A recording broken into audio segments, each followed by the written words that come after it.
तो आत्मिक जीवन में नहीं बढ़ोगे, शरीर तंग करेगा, शरीर बार बार पाप में गिरेगा। क्यों जरूरी आत्मिक जीवन में बढ़ना? शरीर तंग करेगा, शरीर बार बार पाप में गिरेगा, शरीर बार बार गलत डिसीजन लेगा, गलत फैसले लेगा। बाद में तुम संघर्ष करोगे क्योंकि तुम आत्मिक जीवन में बड़े नहीं थे। जब तुमने फैसला लिया तुम आत्मिक जीवन में नहीं थे, मजबूत नहीं थे, तुमने शरीर में फैसला लिया। आत्मिक जीवन में नहीं बढ़ोगे तो शरीर के द्वारा फैसले लोगे। आत्मिक जीवन में नहीं बढ़ोगे तो बार बार पाप में गिरोगे। आत्मिक जीवन में नहीं बढ़ोगे, शत्रु तंग करेगा।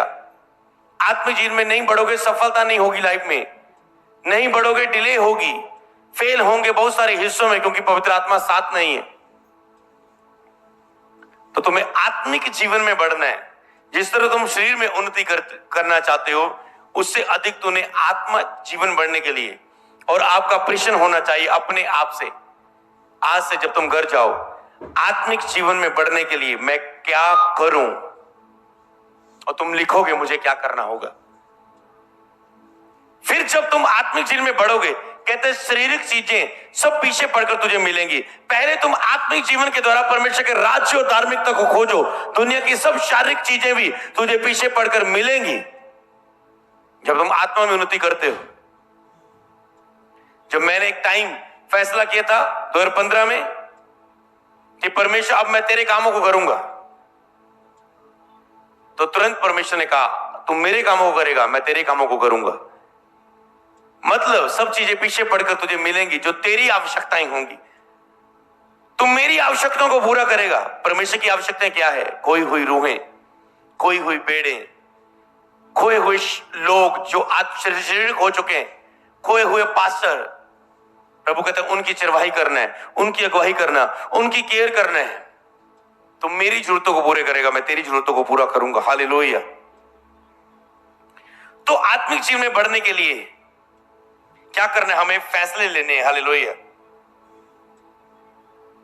तो क्या आप सबसे पहले आपको फैसला यह करना होगा, क्या तुम आत्मिक जीवन में बढ़ना चाहते हो या नहीं?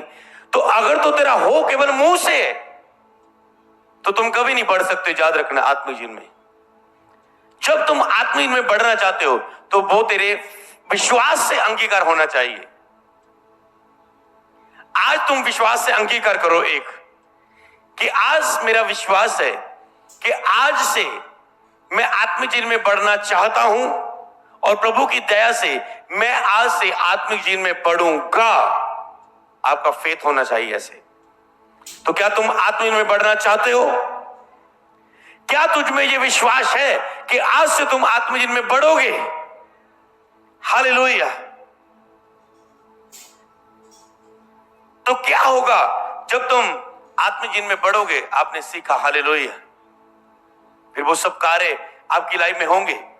जब तुम आत्मिक जीवन में बढ़ोगे तेरी आंखें खुल जाएगी, तुम देख पाओगे अपनी लाइफ को, कब क्या करना है, कैसे करना है। तो अगली बात, जब आत्मिक जीवन में तुम बढ़ोगे तुम अपने फैसले ले पाओगे, क्योंकि बहुत सारे डिसीजन तुम्हारे रुके हुए होते हैं जब तक तुम आत्मिक जीवन में नहीं बढ़ते। जब भी कोई व्यक्ति मेरे पास आता है, वो पूछता है, कहता है कितनी डेट नो जी एफ करिए, कितनी डेट को फॉरेन जाए, फिर कितनी डेट नो लगा दिए जी, कौन सी तारीख को शुरू करें, कब ये क्या हम ये फैसला ले लें, क्या हम ऑपरेशन का फैसला ले लें या प्रभु पर भरोसा करें? पहला एक ही आंसर है, पहले आत्मिक जीवन में एंटर करो और अलौकिक प्रकाशन प्राप्त करो आत्मा में, फिर फैसला लो जो आत्मा में मिलता है। इसका मतलब आत्मिक जीवन में ना बढ़ने के कारण बहुत सारे आपके फैसले रुके हुए। आत्मिक में ना बढ़ने के कारण बहुत सारी आपकी लाइफ में कंफ्यूजन रहेंगी।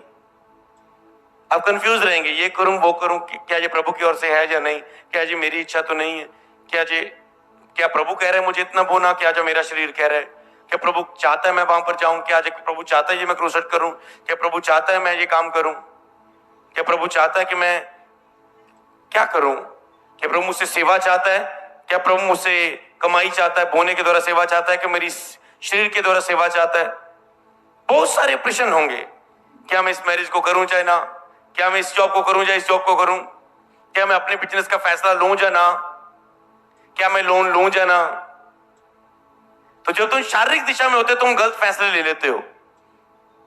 तो आत्मिक जीवन में बढ़ने के द्वारा तुम्हारे फैसले सही होते हैं, तुम सही फैसला कर सकते हो, तुम सही चुनाव कर सकते हो जब तुम आत्मा में तेरी आंखें खुली होती है।